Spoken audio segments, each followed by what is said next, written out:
The legend and the rumor. Brooks, a comedy legend whose name is carved deep into Hollywood history, is widely known as a genius who could turn the most absurd ideas into unforgettable laughter. But behind his humor and quick wit lies another side of him, one that's intense, perfectionist, and often explosive behind the scenes. For years, rumors have swirled that among all the actors Brooks ever worked with, there was one person he truly despised more than anyone else. The whispers of this alleged feud have intrigued fans and film historians alike. Who could possibly have driven one of cinema's funniest men to such anger? As reporters, we've seen how these whispers evolve, from quiet talk backstage to heated discussions among classic film enthusiasts. In an old interview, Brooks once joked with a sharp edge, "I love movies but not actors," a line that seemed playful on the surface yet hinted at something deeper. Frustration, perhaps even resentment, toward the egos that often dominate Hollywood sets. That statement alone ignited endless speculation. Was there one actor in particular who pushed him too far? Was it just Brooks' trademark sarcasm, or a trace of genuine animosity? Several former crew members recalled that the mood on set could change instantly if that one person was around, describing moments when Brooks' patience snapped and his usually comedic energy turned fiery. And from those small accounts, the legend of the man Brooks truly hated began to take shape, not as mere celebrity gossip, but as a glimpse into the stormy world where creative genius and clashing egos collide. Beneath his laughter and legacy, Brooks may have carried a grudge darker than any of his punchlines. The comedy genius with a temper. Before diving into who that mystery actor might be, it's important to understand the man himself. Brooks, the mastermind behind some of the most iconic comedies ever made.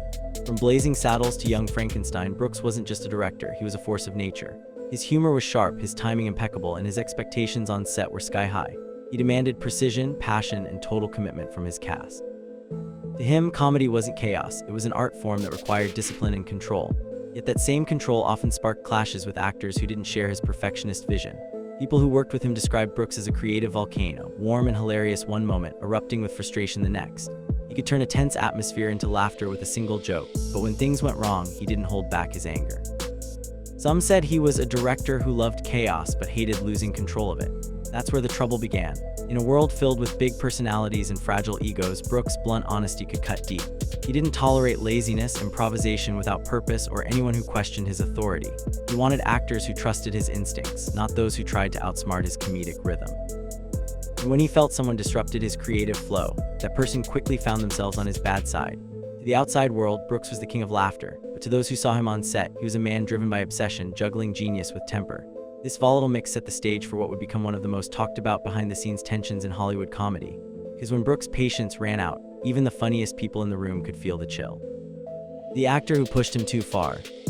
Among the many stars who collaborated with Brooks, few relationships captured public fascination like the one he had with Gene Wilder. At first, their partnership seemed magical, two creative minds who understood each other's rhythm perfectly. Together, they made comedy history with the producers, Blazing Saddles, and Young Frankenstein, creating moments that remain timeless to this day. But behind the scenes, their friendship was far from smooth. Reports from crew members and insiders hinted at growing tension between the two, especially during the making of Young Frankenstein. Brooks, known for his iron grip on direction, often clashed with Wilder's desire to shape the script and influence scenes. Some claimed that Brooks couldn't stand being challenged on his own set, while Wilder, equally brilliant, refused to be silenced when he believed in his creative choices. It was a battle of egos wrapped in laughter, a silent war behind the jokes. One former crew member even recalled Brooks storming off set after an argument, muttering that Wilder was impossible to work with. Though they later reconciled, that rift left a scar. To outsiders, their chemistry looked effortless, but to those who witnessed it, it was built on fire and friction. And while Brooks never openly said he hated Wilder, his later interviews were filled with half-serious jabs, teasing remarks that seemed to carry a trace of lingering irritation. "He was brilliant," Brooks once said, "but he drove me absolutely crazy." Whether meant as humor or truth, it revealed a vulnerability rarely seen in the great comedian, a frustration that only someone close to him could provoke. In many ways, Wilder wasn't just an actor Brooks worked with, he was the mirror that reflected Brooks' own genius, and that perhaps was what made their connection both electric and exhausting. Sparks on the set. The tension between Brooks and Gene Wilder didn't just exist in whispers, it flared right in front of the cameras. During the production of Young Frankenstein, what started as creative disagreements quickly turned into emotional clashes that rattled the entire set. Brooks, obsessed with comedic rhythm, wanted every scene to follow his precise vision. Wilder, on the other hand, believed in spontaneity, improvisation, and emotional authenticity. To him, comedy wasn't about structure, it was about truth wrapped in absurdity. That difference in philosophy often sent sparks flying. One infamous story tells of Wilder passionately arguing for a scene to be kept in the film, a moment Brooks initially wanted to cut. The argument became so intense that Wilder supposedly left the set in tears, only for Brooks to chase after him later and admit, half-jokingly, that he might have been wrong. Their working relationship was a roller coaster of genius and chaos, two minds too similar to coexist peacefully. Yet ironically, it was those very arguments that pushed young Frankenstein to brilliance. Each shouting match refined the film's humor, each disagreement carved its perfection. But the process left emotional bruises. Crew members described the atmosphere as creative warfare, where laughter often followed shouting matches. Brooks was known to yell, "Do it my way." While Wilder countered with, "Then why ask me to be here if you don't want my ideas?" Despite the madness, when the cameras rolled, magic happened.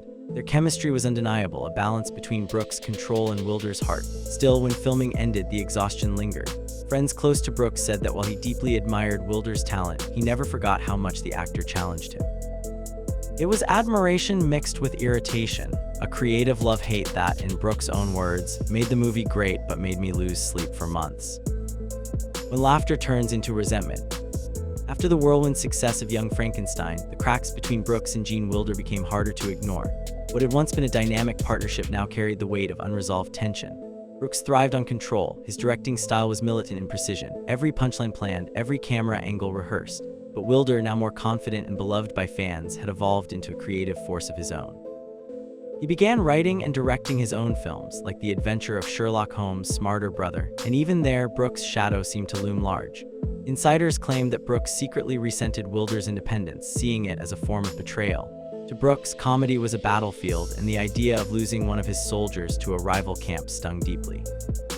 In later interviews, Brooks would laugh it off, saying, "Gene left me for another director, and I still haven't forgiven him." But beneath the joke, there was truth. Their friendship cooled, their collaboration ceased, and Hollywood quietly noticed. When asked years later if he and Wilder still spoke often, Brooks paused and said, "We're fine, we're just distant."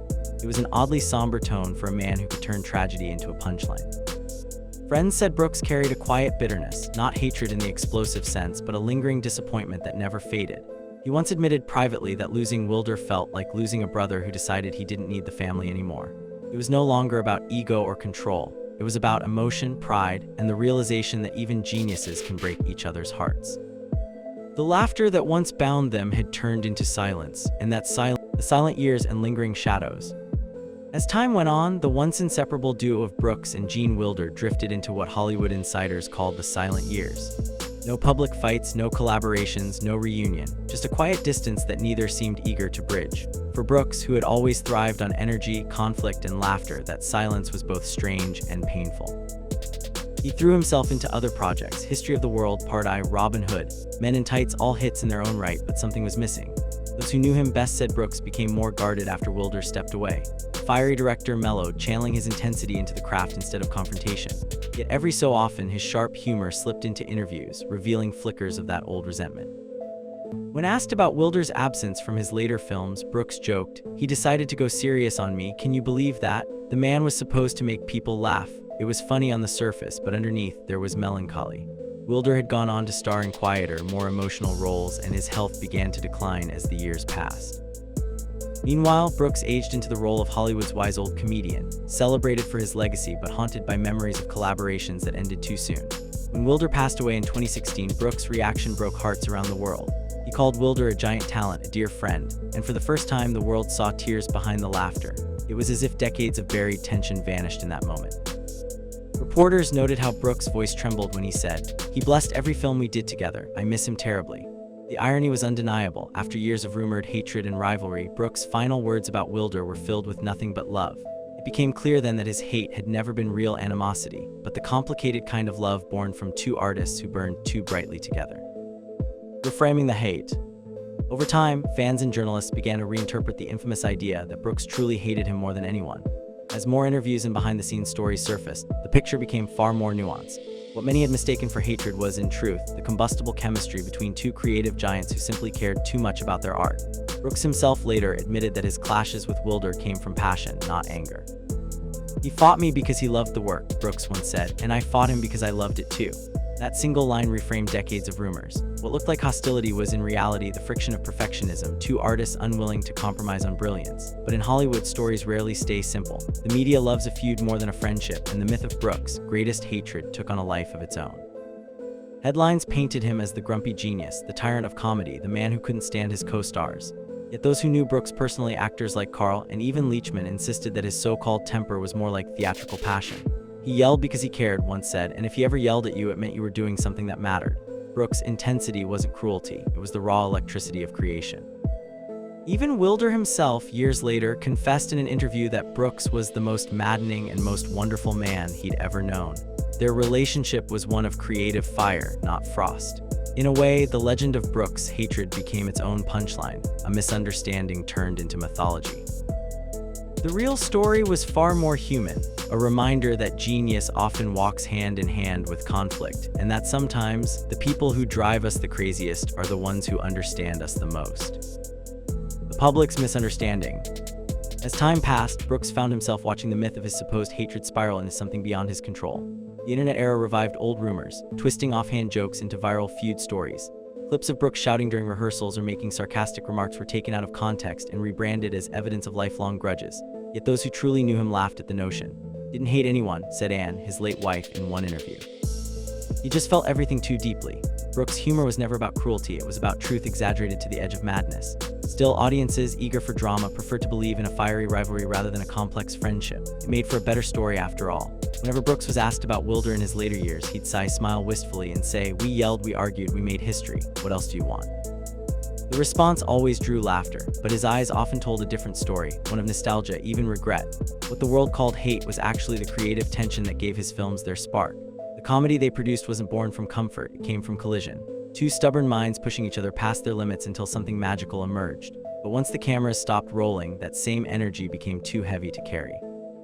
The public never saw the countless quiet moments, the late-night phone calls, the shared meals, the laughter that followed every storm. Those didn't make headlines. Instead, the myth endured, cementing Brooks as the gruff genius who couldn't stand his collaborators. The truth was more poetic. Brooks never hated Gene Wilder, he hated losing him. And that loss, more than any argument or rumor, haunted him far longer than the world ever realized. The redemption of memory. In his twilight years, Brooks began to rewrite his own story, not through denial, but through reflection. Time had softened the sharp edges of his reputation, and the once feared perfectionist became a beloved elder statesman of comedy. When he spoke of Gene Wilder, there was no trace of bitterness left, only warmth wrapped in melancholy.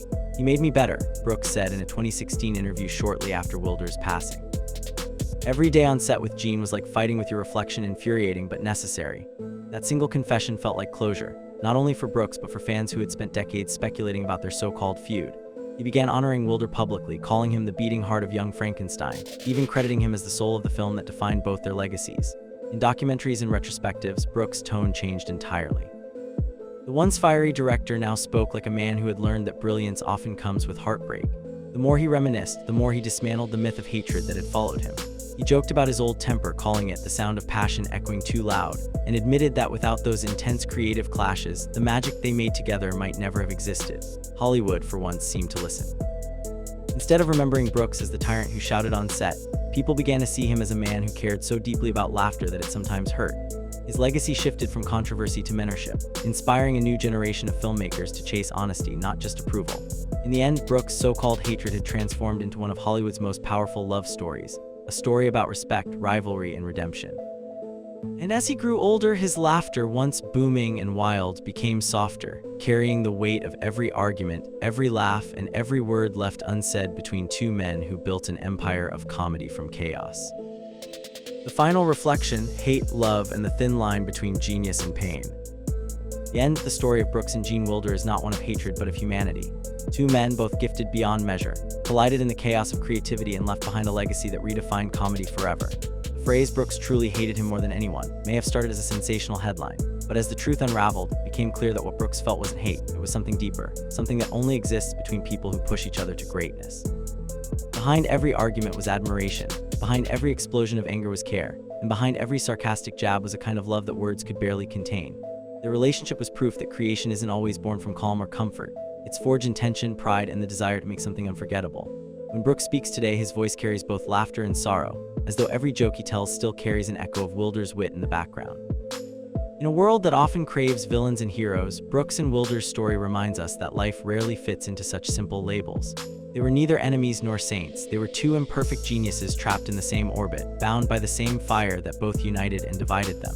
As Brooks once said in a rare, heartfelt moment, "If we didn't fight, we wouldn't have cared." And perhaps that is the truth at the core of every great collaboration. Love and frustration are twins, and sometimes the person who drives you the craziest is the one who understands you best. When history remembers Brooks, it won't be for whom he hated, but for how deeply he felt for the people, for the laughter, and for the art that made the world just a little bit brighter.